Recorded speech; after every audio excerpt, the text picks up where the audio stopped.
My spiritual/religious practices.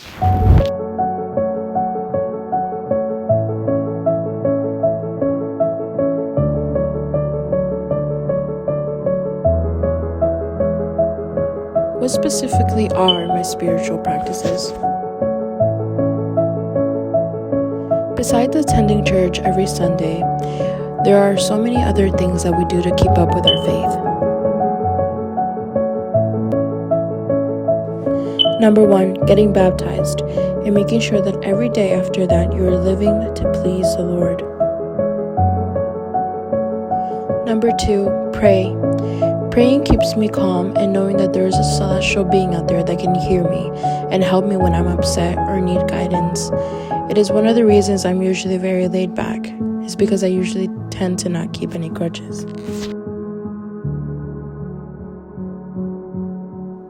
Number 3, reading the Bible. My family and I usually read the Bible together, and we discuss the wonders of God and how we view Him as this beautiful entity. We state the beauty that we see through God, and how maybe just with a little prayer and faith, we can see the world in different colors. I grew up going to church almost every Sunday. My connection with God was so powerful and self-healing that I even got baptized at the age of 12. I know, very young. A huge part of who I am today revolves around the fact that God has guided me through adversity and self-discovery, and even how I view and love myself today. So why does prayer matter so much to me, and what do I even work towards? Prayer allows me to be ready for the Day of Communion, which is a monthly practice at our church where bread and wine are usually consecrated and shared. For us Pentecostal Christians, it almost means making sure we are still on the righteous path and that the relationships we have built with others are positive and not affecting our spiritual health.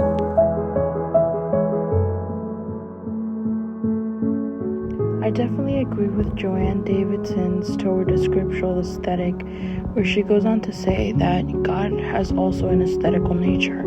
For example, He is portrayed as a potter, but now, O Lord, we are the clay, and you are a potter, and all we are the work of your hand. Furthermore, God is also involved in the creation of human artworks. He commissions lavish works of art, such as the sanctuary, providing both the architectural blueprints and the instructions for His furnishings.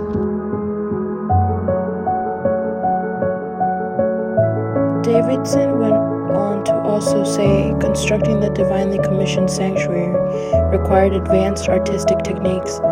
The book of Exodus records God's commission of Bezalel to design artistic works, to work in gold and silver and bronze, in cutting jewels for setting, in carving wood, and to work in all manner of artistic workmanship.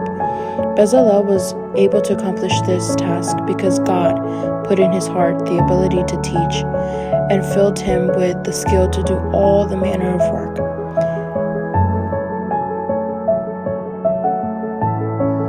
This passage outlines several important principles concerning the divine perspective on aesthetic value.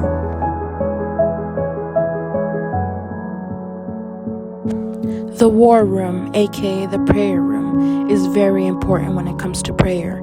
The room must be a clean, quiet, and nearly empty space where you can gather your thoughts and build a strong connection with the Lord.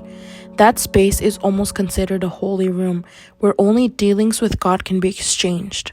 A Bible is usually present just in case the Lord goes on to present you with a passage.